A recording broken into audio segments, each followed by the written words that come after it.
Okay, well, thank you for coming to our virtual Fab Lab instruction in virtual schools, our a mobile Fab Lab response to COVID-19. I'm Alethea Campbell. I'm the program manager for the Mobile Fabrication Lab. Aidan, do you want to introduce yourself quickly? Sure. Hi, everyone. I'm Aidan Mullaney. I am the instructional manager for the Brilliant Career Play mobile lab that Alethea and I both work on and will be discussing today. We're excited to have you guys here. Yeah, thanks for coming. Okay, so today we're going to give you a quick, or as quick as we can, review of our program.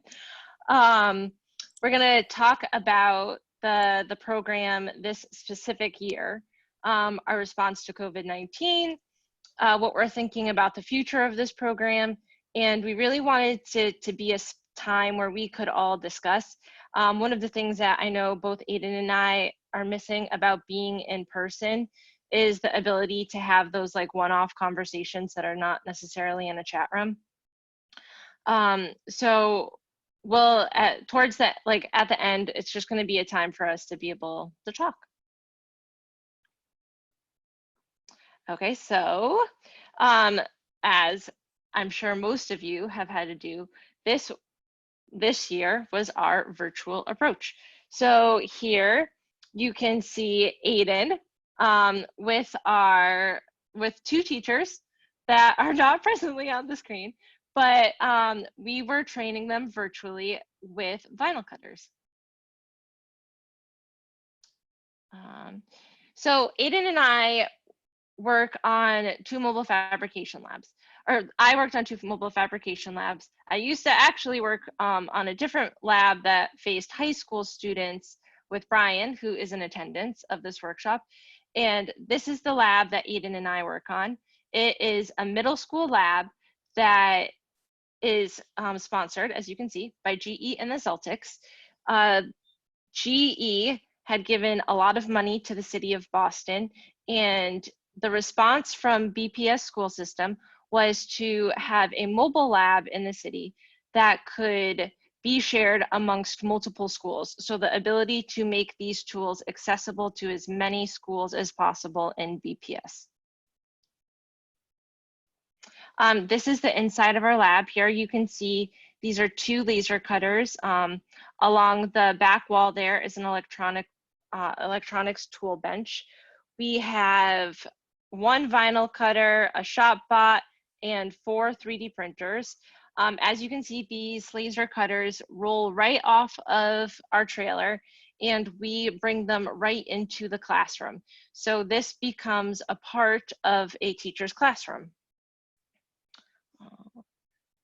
So over our 3 years, we have been able to reach 46 schools, 5,922 students, and 157 educators. And what we're going to do in this presentation is we're going to focus on the work that we've done with the middle school lab and talk about how we have specifically worked with STEM teachers in middle schools in Massachusetts. So for the middle school lab, we had multiple partners. So we have GE, the Celtics, and the Fab Foundation ourselves got into a room together and came up with a mission statement. So our mission statement is, Brilliant Career Play is an extension of the Boston Celtics and GE partnership that creates access for middle school students to engage in hands-on, interactive educational experiences to ignite and excite the next generation of STEM leaders. Specifically, we go into schools for 2 weeks at a time and provide a brief exposure to students and teachers and administrators to be able to see how the digital fabrication tools could exist in their classroom, and like how project-based learning with digital fabrication tools can exist in their instruction. Okay, so I'm going to kind of walk you guys through our 3 years, and I will say that every year we learned something new. Fortunately, year 1 of this project, with the middle school, we had 3 months under our belt with the high school project. So when it came to creating this program, we were able to do so with some experience already. So year one, we had a student focus. So we're in a class for 2 weeks at a time. What would happen is, prior to us bringing the lab outside of a school, myself would go and talk to the administrators and STEM teachers and kind of really try to figure out what their programming needs were when we were visiting. We would, once we get there, day one, we unload the trailer, we move in and set up the equipment, and we would start right away with what we do with a lesson that we now refer to as an unplugged lesson. For the rest of our time there, from day 2 to like 13, we would engage students in teacher-picked digital fabrication projects from a menu of different options. Our last day of class would be day 14, which is generally a Friday. And that was our last day of class, in which we would be running to finish cutting, printing student projects, and then to pack up and load up the trailer to go. Through our time, like through the first year, we learned a lot. Our goal was to reach as many students as possible. So we were really trying to think, like, what can we do to reach as many students as possible? And like through that period of time, had started to develop smarter ways of doing that. So year two, sorry guys, I'm like looking at my notes at the same time because I really don't want to miss anything. Year two, you know, we learned that like what was really important was to be able to work with teachers as well, because teachers were really the people that were going to be able to reach more students in the end. We would show up to a school and we would work with a teacher and all of their classes. So that could be anywhere from about 75 to 150 students. If we were able to concentrate on working with that teacher, they were able to help us extend the digital fabrication learning in the classroom. So year two, what we were able to do was set up resources for teachers to better engage with the students. So what the difference is that would happen would be that day one, we would first provide teachers with a one-on-one session in which we sat down with them for about an hour and a half to just show them how to use some of the design software and or a digital fabrication tool as well. One of the next like major differences that we made was that our last day of classes would be day 13. So then day 14, we had time to make sure that every student was able to walk away with a finished product and that we could load up the trailer and that it was ready to go. Okay, so year three, we were able to really see how teachers would continue to tell us that, you know, they really still wanted more time with the tools. They wanted more time to be able to have hands-on experiences with the tools and with the design software, and to learn more about that. They also wanted their students to be able to tinker with it more. And what was like something that was glaringly obvious to us is, while we were able to show up and provide these exposures, that we would walk away without, we'd end up walking away and they might not have any digital fabrication tools available to them. So we were able to integrate the Brilliant Career Play Innovation Fund. So what that meant was that we had funding available to procure a digital fabrication tool.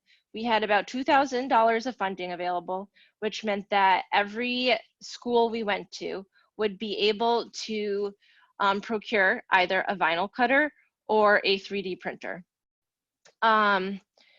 Additionally, since we knew that teachers didn't have any more time in their day, we were being more wise about how we were utilizing the day. So prior to going, I would make sure to create a schedule with teachers so we could do on-site professional development or training with them during their prep periods. So when we got there on day one, we would unload the trailer as usual, move in, set up, do our unplugged lesson, and we would start doing training with the teacher that day. Additionally, day two, same thing. We would go on with the digital fabrication lesson, day two of training for the teacher. The difference was on day three, the teacher was the one who was responsible for facilitating the digital fabrication lesson. The idea behind this was to actually give them the ability to have some more experience using this and to kind of like put it out there that they could try to like test it out with us still being there as almost like a safety net to give them more experience.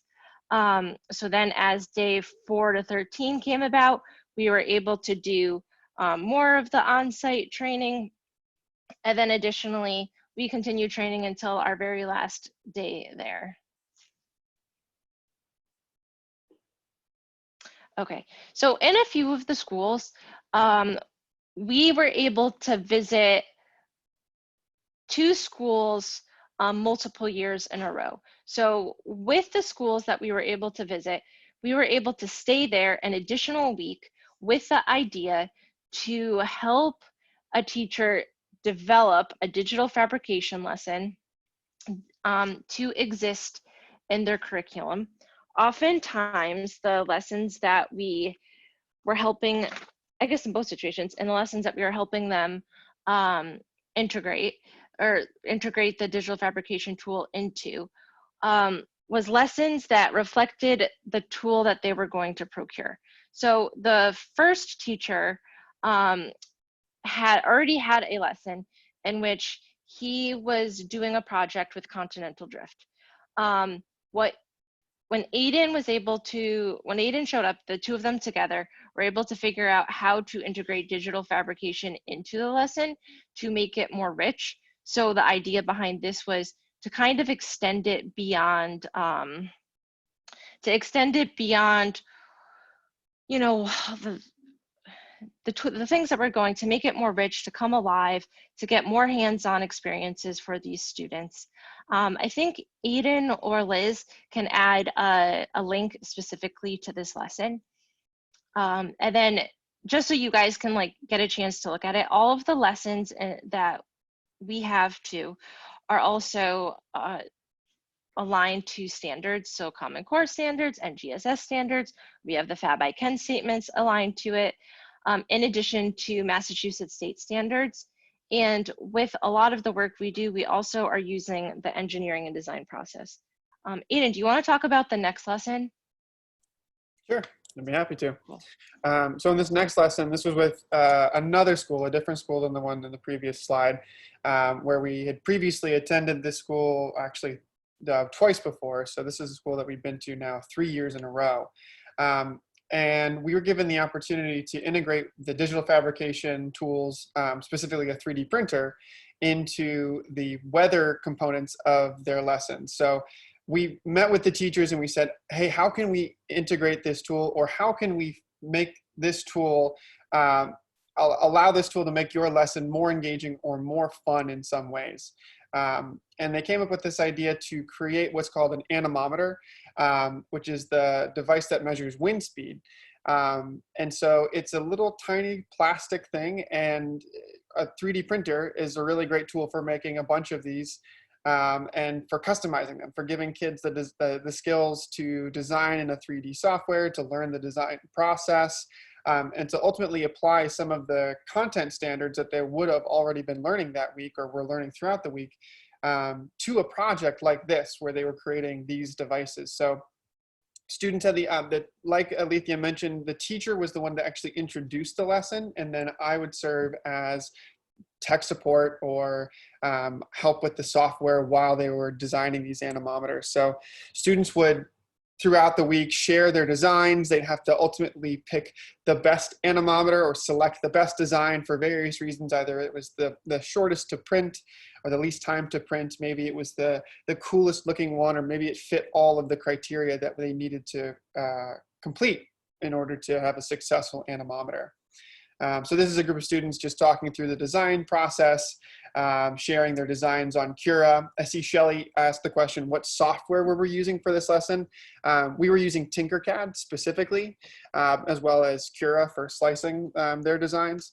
But everything that we do with students throughout all of these years that we've been doing this program has been open source or free to use softwares. And so here are some of the final results. They're all a little fun and colorful.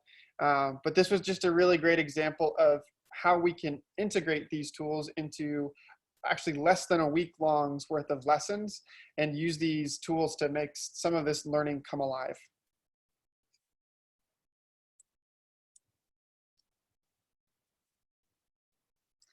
Do you want me to talk about this? Yeah, please. Okay, so with the program, we also had these awesome experiences in which we were able to do launch events with the Celtics. So in this very specific slide, what you can see is we were able to bring a set of VIP students from one of the schools that we were visiting to the Celtics practice facility, in which they were able to see how the Celtics specifically were using technology. Our lab, like dubbed the Brilliant Career Play, was connecting the skills that they were learning to careers. So here you can see that one of the players, is it Shemi Ojale, right? Yep. Yes, I got his name right. Okay. He there is playing with a student who is holding, who is wearing a sensor on their body that would be able to measure heart rate, sweat, everything that was going on, and kind of like really see like how a lot of these tools that they were learning about currently when we were in the classroom using the digital fabrication equipment was actually being used in sports and for a career. So this was like a real highlight. We were like so pumped. It was one of the best experiences just to see all of the kids' faces. I feel like the whole time they were just like smiling so hard, and then like even like days after they like were just still beaming about it. So it was just a really like powerful experience for them to be able to say like, hey, you know what, like I could see myself doing a career in sports that's not necessarily being an athlete, but that I could still get there. Yeah, I still get goosebumps watching these kids play on the Celtics practice facility court. So I can only imagine what some of these kids went home and told their parents and how they reacted after this event. It was really a special moment. And all of this kind of came to a halt after COVID-19 hit. So we were finishing up with one of the schools that we were in, and all of a sudden we're suddenly forced to work remotely, like everyone else here. And for the first few days after that, we were trying to figure out what could still be accomplished. We had a plan for this year to visit 8 schools and do a teacher professional development workshop at the end of the year. We also wanted to make sure that we were continuing our engagement with the Celtics and their community engagement team. But as a result of COVID, a lot of these types of goals and programs stopped. We even, for a little bit, lost the use of the mobile lab simply because we were unsure whether or not it was even safe to use this equipment after it had been in a school. So a lot of our programming was canceled as a result of COVID. And so our response there then was, how do we continue doing this work, or how do we respond in such a way that we can ensure that we are following through on our promise to the commitments to the schools and to the communities that we serve? So our response to COVID kind of became a 4-pronged approach, or we did 4 things really in response. We did a series of Celtics lessons. We did a series of lessons, or at least one lesson for the Scopes Unplugged collection. we worked with the 2 remaining schools in the year, in our 2019-2020 academic year, through virtual engagements. And finally, we were able to complete an innovation fund teacher workshop. Actually just wrapped that up last week with a group of about 8 teachers. So we're going to talk a little bit about kind of what we did and some of our strategies around implementing these types of virtual engagements, and all in response to COVID. So the first video, or the first lesson that we did, were these Celtics lessons. If you've ever wondered what it's like to talk to or engage with any type of sports mascot, I can assure you that Lucky is one of the nicest. He is an incredible guy, and I got the chance to not only create lessons, but also present them in a almost like a conversation with Lucky. So Alethea has posted some of into the chat these link to those 3 videos, all on the Celtics website. And as a side note, Lucky himself is a maker. He and I were finishing up our last video on and got to talking about 3D printing figurines for tabletop role-playing games. So not only is he a huge sports fan, but he's also a huge nerd in the best way possible. So we got the chance to make 3 separate basketball-themed STEM lessons. One about a cardboard backboard, which you can actually see in my screen behind me here. We made a mini t-shirt cannon, which is this guy right here, and then a bobblehead figurine. And the purpose of these lessons were obviously to have students create something while they were at home with the materials that they had available to them, but also try to find ways that we could connect this back to STEM. So in each of these lessons on our Scopes webpage, there are connections back to digital fabrication.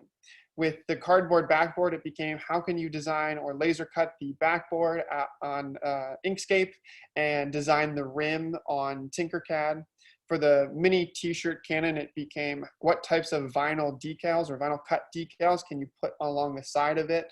And then for the bobblehead, if you were to scan your own head and 3D print that, how would that differ from the bobblehead that you've got on the right-hand side there? So these were really fun. This was just a really fun way to engage with our Celtics community, and thus we were able to kind of take that back. We took that back from COVID and said we are able to still follow through and engage with the Celtics community.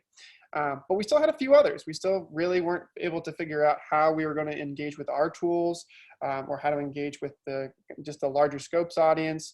What were we going to do for the 2 engagements for the 2 schools remaining this year, and later in the year, the teacher workshops.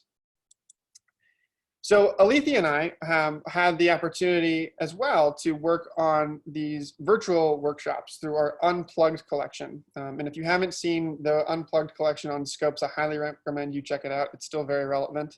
And these are all about how to incorporate the design skills and incorporate analog tools into a digital process. So this is a lesson that we did called a cardboard container, wherein the challenge was to create some type of cardboard container that could hold, contain, organize anything that you had in your at-home workspace. Normally, when we do this in schools, this is an opportunity for us to share with students the why we would use a laser cutter or a 3D printer or electronics, when we could simply do them with some of the craft materials that we have around them, but also the pros and cons of each. So using a laser cutter makes this process more automated, maybe a little bit faster in the long run.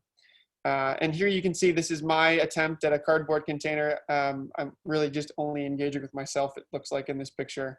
But this was some type of container or some kind of device that would hold up my phone as I was going between the various different video conferencing sources, so Zoom, Hangouts, FaceTime, what have you. I wanted to have my Apple products on my Windows product or my Lenovo ThinkPad there in order to seamlessly go between the 2.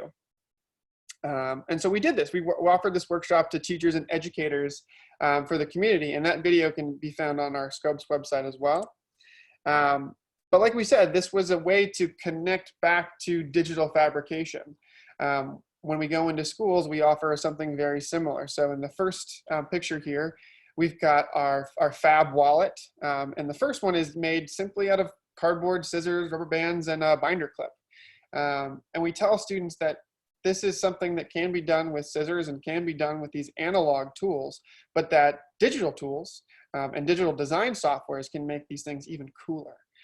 So we have in a second version, a laser cut design that's got an etching of the logo on the side. And then in the final version, this 3.0 version, it doesn't have the design, but it does have a kerf pattern, making it foldable. So instead of having two pieces of cardboard, it allows for the cardboard to wrap underneath, and so you can use it as one solid piece of cardboard without having your business cards or your monies slip through it. And what's interesting is you can still do this from home. You can still design all of these pieces that you would do for your unplugged product from home. So one example was you can use Google Drawings, you can use Inkscape, you can use Tinkercad to design these pieces to ultimately, in maybe a later date or from a distance, have someone else fabricate your designs that you've created. So this was kind of one way that we reclaimed the use of our lab. We were able to allow for the same type of instruction that we would normally do through the mobile trailer, just in a different way, just in a different format. And we thought about that a little bit more, and we thought about the remaining schools that we had left and said, you know, we can still offer this to the schools that we didn't have the chance of going to in person. So we contacted those two schools, and we set a time and a date to engage with their students. So this is a picture of myself and one of our teachers from one of the schools kind of planning out the week ahead. So we were discussing how much time, what their plans were, what their school's kind of approach to the pandemic was. And each school was different. Each school had a different approach. So in one school, their students met 3 times a week for about an hour, hour and a half. Whereas another school, their students met every single day, but for half an hour. So we had to adjust kind of our strategies and our plans, and especially the types of lessons and the kind of projects that we were offering our students. But ultimately, we're able to do something really cool. And a huge shout out to Alethea, because one of the most innovative things to come out of this particular project, these virtual engagements, was Alethea actually drove the 2 vinyl cutters to the teachers at their homes and allowed them to take over the digital fabrication instruction. So they were given, and whether they liked it or not, a giant vinyl cutter to use in their homes to ultimately use with their students in their classes. And we'll talk a little bit about kind of the impact of that in the next few slides here. Yeah, Alethea, you want to say something? So yeah, I actually have it set up still at my house, just so you guys get an idea of like the size of it. But it's since it's 24 inches long, since it's a GS24, it does take up a very large space. Yeah. So this is kind of the planning and the prep time that we had put in with the students before the actual engagements. And here is myself in a very flattering picture of me doing the type of training to get the vinyl cutter set up, to have them place the vinyl into the vinyl cutter, and to say a little prayer and press go on the vinyl cutter to ultimately cut out some of their examples and the designs that they were going to use with their students. And that was a really fascinating and powerful moment for us to kind of release the reins and give the teachers the opportunity to play and to tinker and to get to know the machine that ultimately they were going to be in charge of, as opposed to us being in charge of the machine while we're normally there in the in-person engagements in the year or the previous months. And so it was a fantastic way to allow them to take charge of their own learning, and especially learning that involved digital fabrication. Oops, that's too far. So with the students, we offered a very similar program that we would normally do, but the main difference is we also wanted to make sure we were offering students both an offline and online model. The majority of the students that attended or that were engaged in these schools lacked consistent or reliable internet access. And as a result, we had to make sure that we could provide them the same instruction in some type of worksheet that we would be presenting them in a kind of normal online presentation.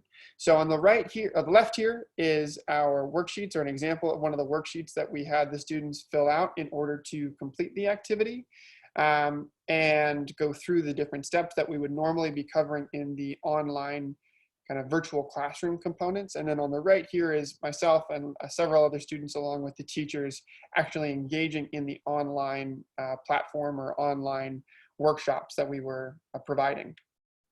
And so it was important for us to make sure that we were providing both an offline and an online option to students so that they could complete this at their pace, but also in a space that they were comfortable sharing their screens or sharing whatever they were working on.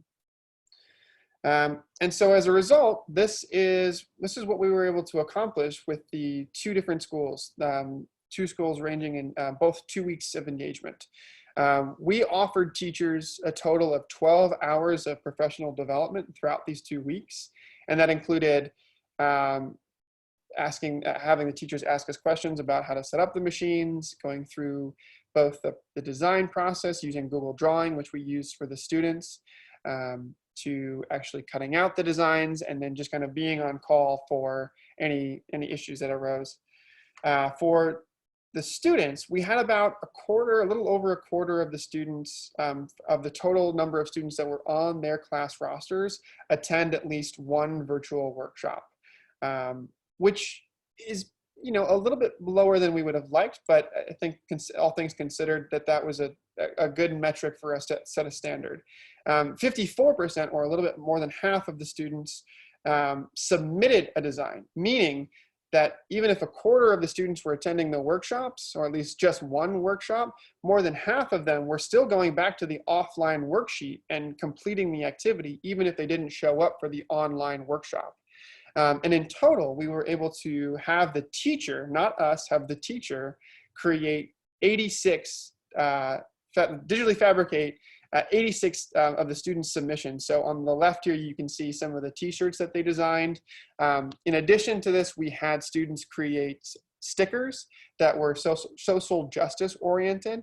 And the students from the art classes, they were integrating some of their social justice campaigns and found a way to actually integrate our lesson again into the work that they were already doing.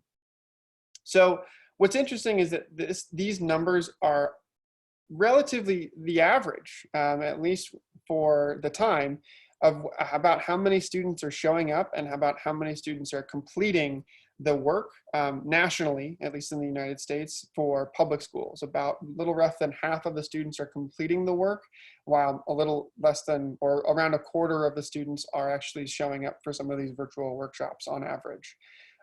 So we take these numbers and look forward to the future as benchmarkers of this is where we were, and now we want to kind of set these numbers a little bit higher, or we want to do a little bit better than these numbers moving forward.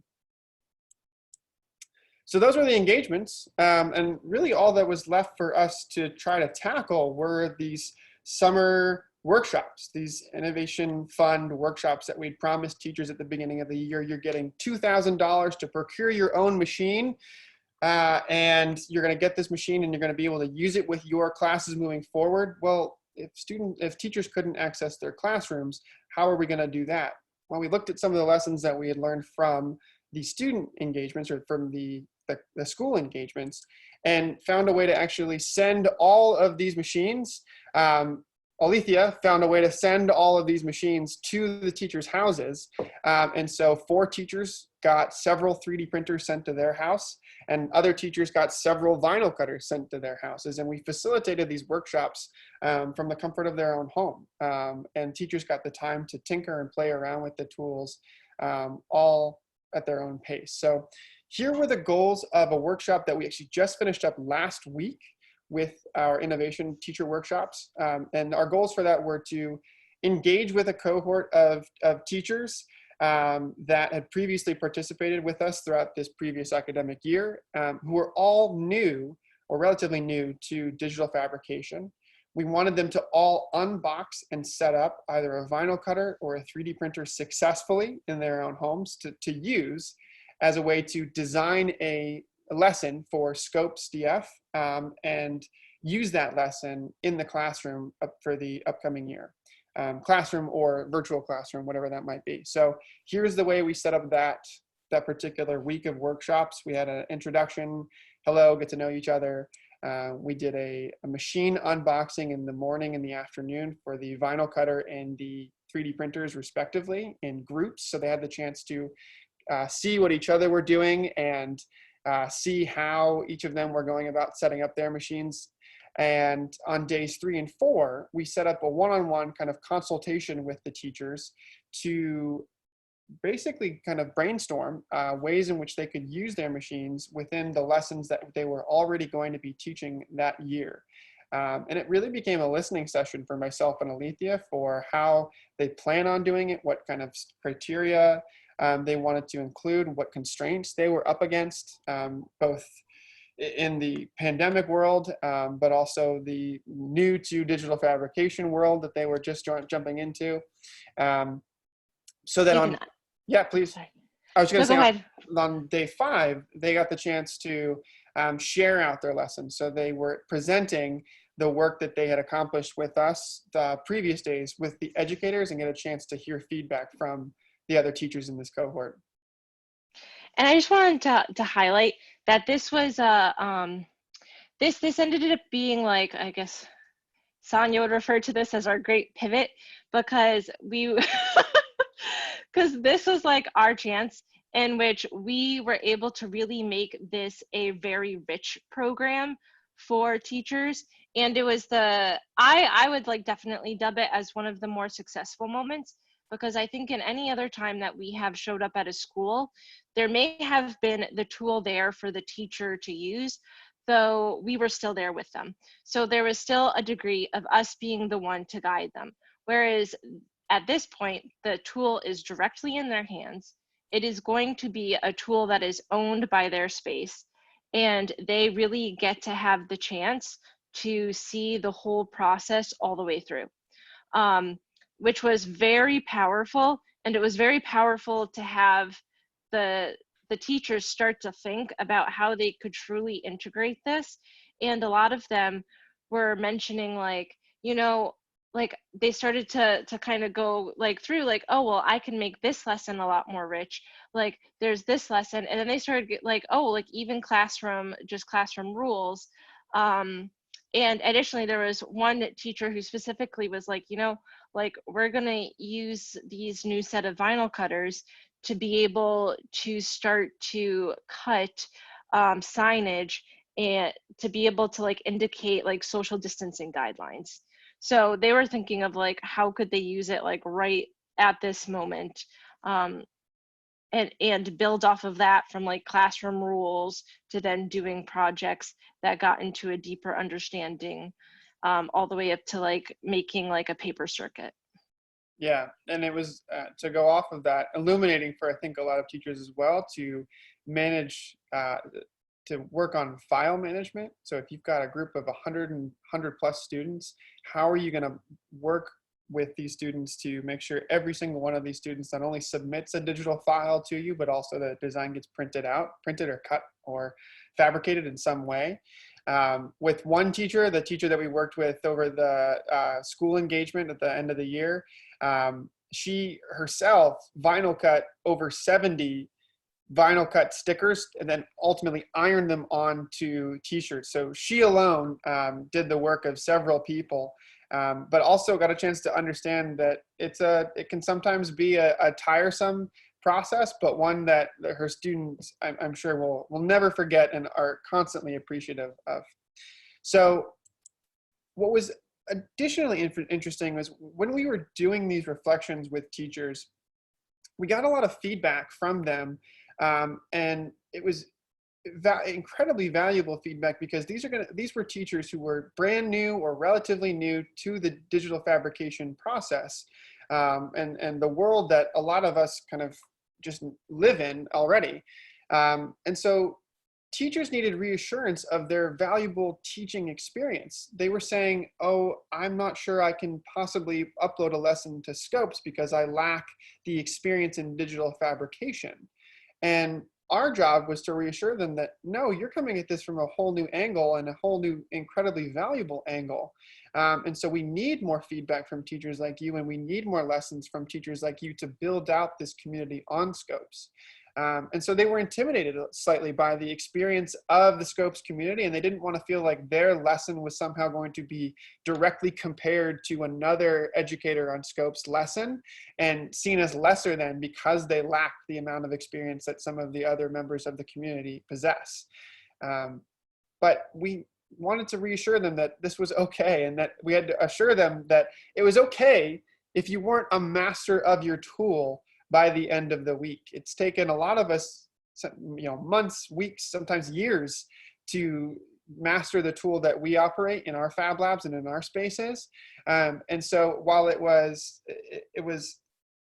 good, ultimately it was good that they wanted to be these masters, but it was okay if they were only one step ahead of their students or one day ahead of their students as they were designing these workshops. So additionally, we wanted the teachers, as they were writing these lessons, to realize that the lessons that they put on Scopes are going to be for the community, so they may need to adjust some of their lesson documents as they're uploading them, and most importantly, really, that they have to consider the virtual medium when they're planning. So what is the best use of these virtual spaces when they're engaging their students? Is it a good idea to simply go through step-by-step instructions on a Zoom, or would it be more helpful to use the Zoom as a chance to share out and have a discussion, have a sense of community in these virtual spaces, and allow most of the design and most of the step-by-step instruction to be done as either homework or some other time? So I don't think we came to any concrete solutions on that, but it allowed us to begin at least change the understanding, or dive deeper into how to use the virtual medium. And then for teachers who are brand new to that, create templates for your students. You're struggling with digital fabrication for the first time. Your students are going to struggle with digital fabrication for the first time. So make sure that you've scaffolded that instruction and created plenty of templates to ensure their success, because you're not going to physically be able to move their hand on the computer or on the mouse in order to finish their design. So it also meant we had to really figure out how to scaffold that instruction to allow for distance learning to be successful. And the best part of the week was watching the teachers go through their designs. A lot of them used the Scope platform to talk about the lessons that they had developed throughout the week. We had a number of people. So in the first box here, we had Rashana Muhammad. She is designing game pieces for board games and her students. We had Wei Jing was designing vinyl cut stickers to place onto robots to make them more human-like, or to make them more user-friendly in some ways, and went through a whole user interface design. We had Caitlin Gonzalez here design a bird sticker. So I don't know about you guys, but a lot of birds have been flying into my windows here. So they were designing stickers so that birds could see the window and not fly into them, which I thought was a fantastic idea.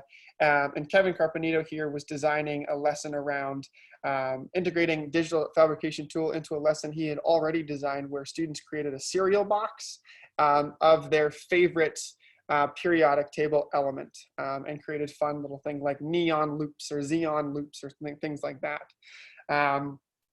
So it was an incredible experience. In addition to that, Alethea had the chance to work with pretty closely with a teacher who was having difficulty simply turning her computer on.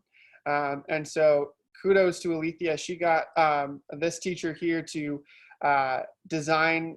Kudos to Wendy, the teacher. She was props to phenomenal. Wendy. Yeah. Exactly. Designed multiple stickers and got the chance to create designs that they'll be able to use with their students. So at the end of all of this, we really kind of completed all of the goals that we had hoped to accomplish, or at least most of the goals, despite COVID. In response to COVID, we got through just about all of the goals that we had set out this academic year to accomplish. And that was a huge success.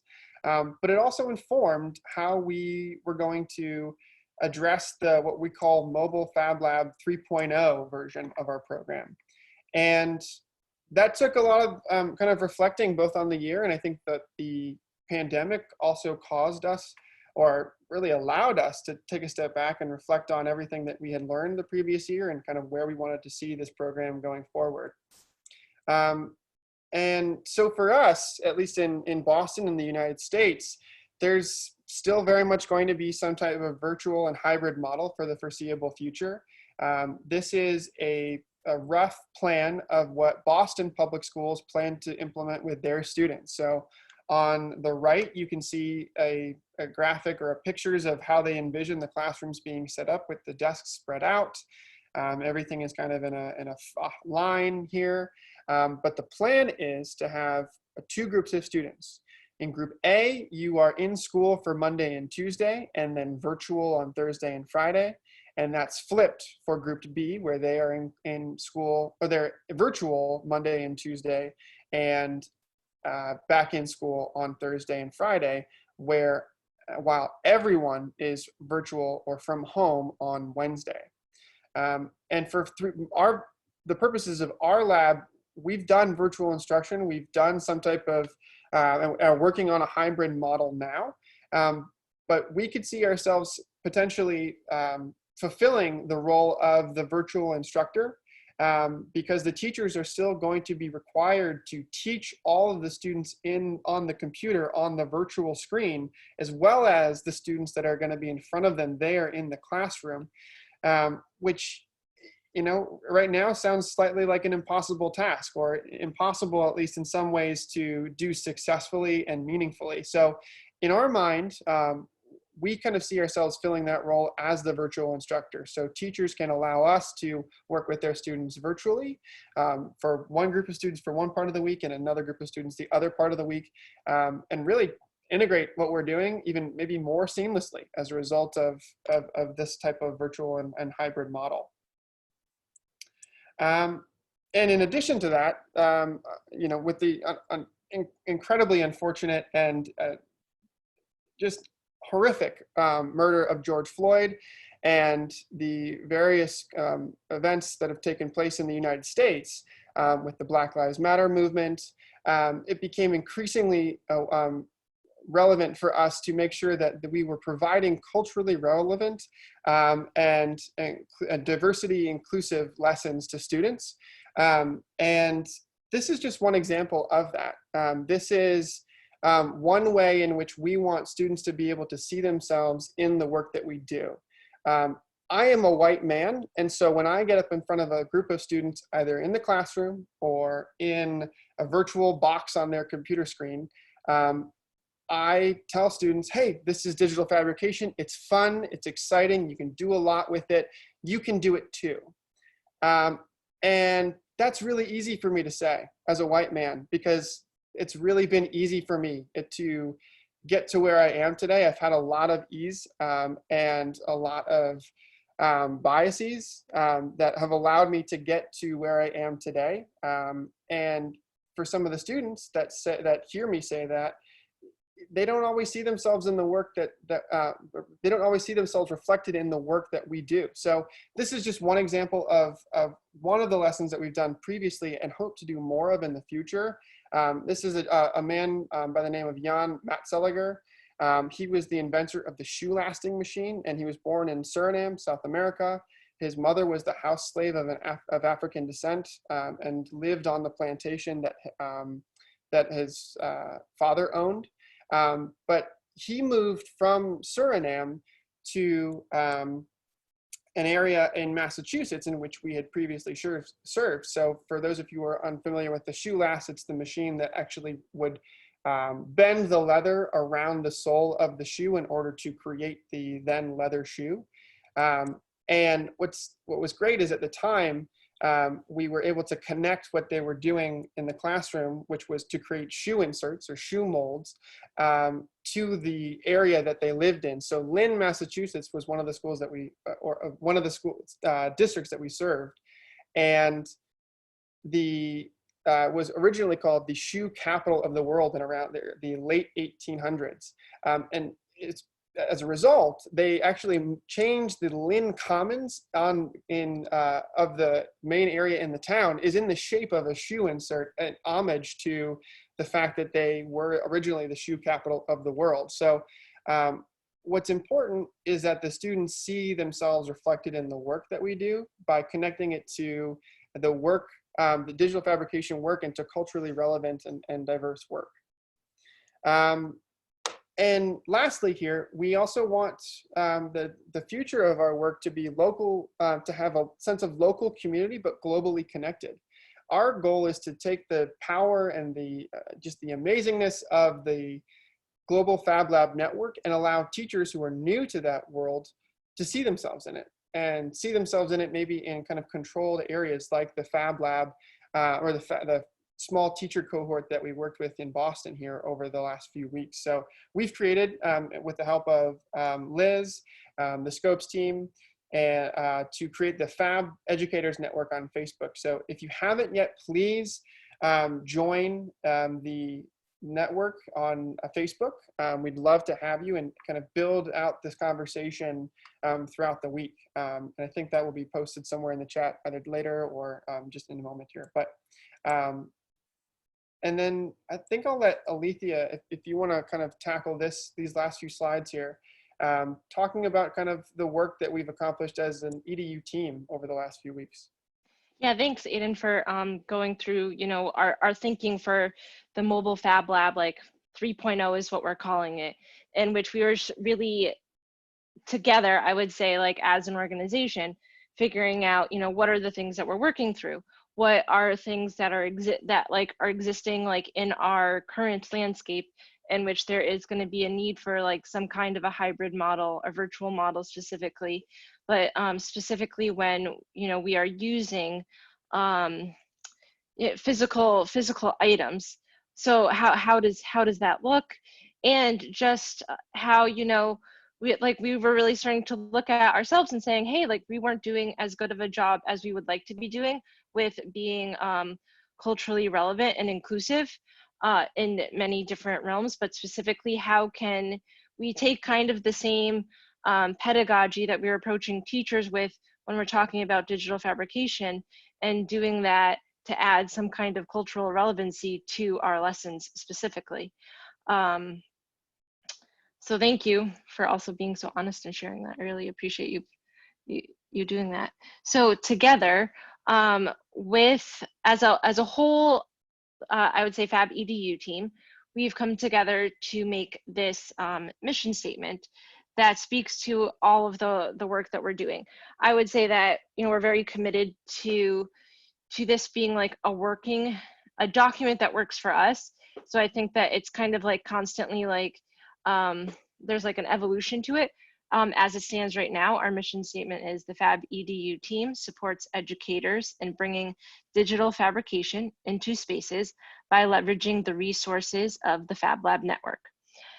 As a networked educational community, Fab EDU provides teacher support, lesson alignment, career awareness, and community connections, and works to ensure all students have access to this transformational toolset. So recently, we've really been looking at, you know, what is it that we are offering? And, you know, we are a network, but what makes us a network? And I would go so far to say that it's all of you guys as well, that it is all of you guys. So, you know, when we're thinking of that, we're thinking like as the Fab Foundation EDU team, what are the portfolio of services that we have to offer? We have started to take a look at it and really kind of try to figure out, you know, what does this mean? How does it look? So far, you know, we have these different kinds of portfolio of services. So we have like a consulting and design, a development and training, and a student programming.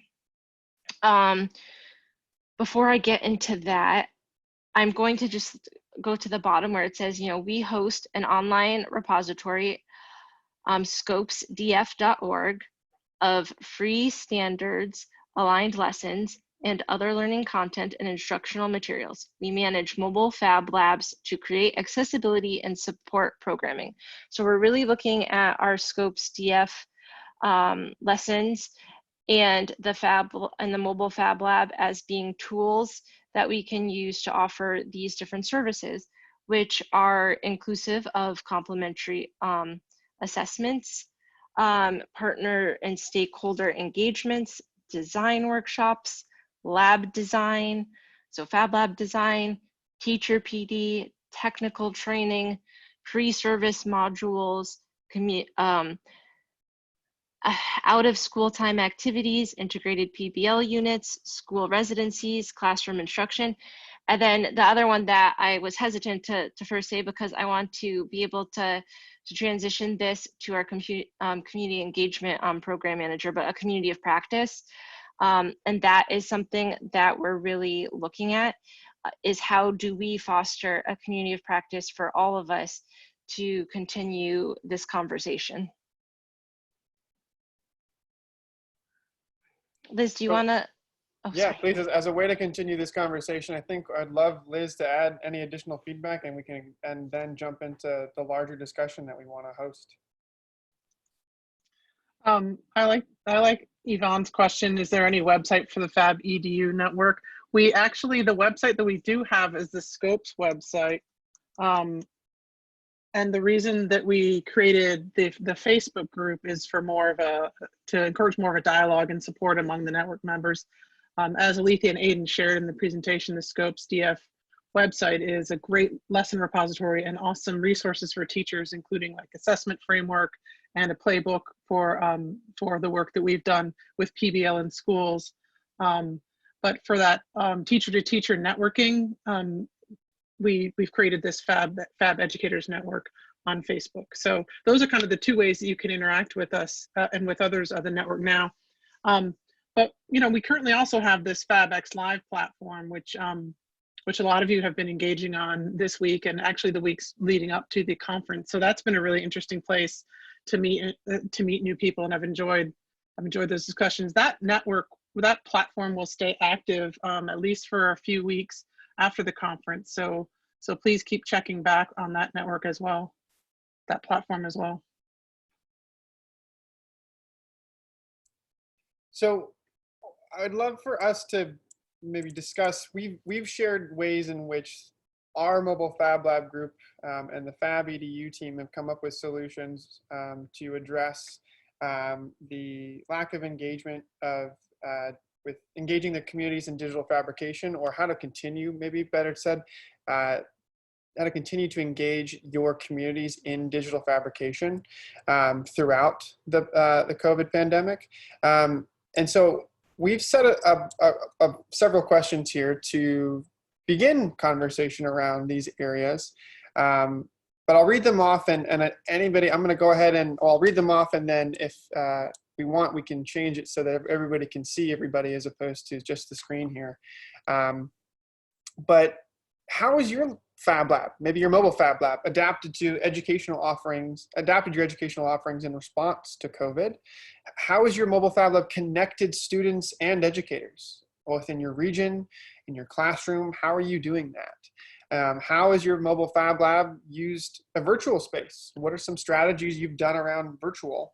And then what can we do to support a community of practice, specifically on Facebook or other maybe social medias, for K-12 educators that are brand new to digital fabrication? How do we continue to bring in people who are excited about this work, but might be just as intimidated by the Scopes community as some of the teachers that we worked with just last week? So I'd love to open up the floor. We've got Liz here, who's a wonderful facilitator for these discussions, as well as Brian Purvis, who can also answer questions about even his experience with mobile labs. And as a plug, you should all attend Brian's workshop just tomorrow. I believe it's at 1 o'clock. Forgive me, Brian, if that's incorrect, but I think these are both people who have a lot of experience, and so it's not just us that can answer these questions, but Alethea and I, but also a number of others. But really want to hear from the community here. What are some of the ways in which you are engaging your audiences in digital fabrication? throughout this pandemic. Aidan, did you want to break us up into smaller breakout groups so that we can discuss these with like 7 to 10 people? And then maybe that report would be back? great. I mean, there's about 50 people in the chat right now, which is fantastic. Thank you all for being here. I feel spoiled. It's really great to have you. But yeah, if it's possible, if people don't Yeah, I mind, can do that. it would be great to have smaller breakout groups. And by no means does that mean you have to respond. So you can be a quiet, a faceless person in the chat if you want and just listen, but we'd love to break you off into breakout groups now so that you can at least maybe hear and hopefully contribute to some of the conversations that we're trying to figure out strategies and answers to. Great. So I'm going to, Aidan, if you don't mind posting those questions in the chat, that way everybody can see the questions when they go to their breakout room, because they won't be able to see your slide anymore. And then I'll start breakout rooms, and we'll have about, I would say, 15 to 20 minutes to discuss amongst ourselves and pick somebody to share out. So at the end of the breakout session, you can share your best ideas or the things that have worked for you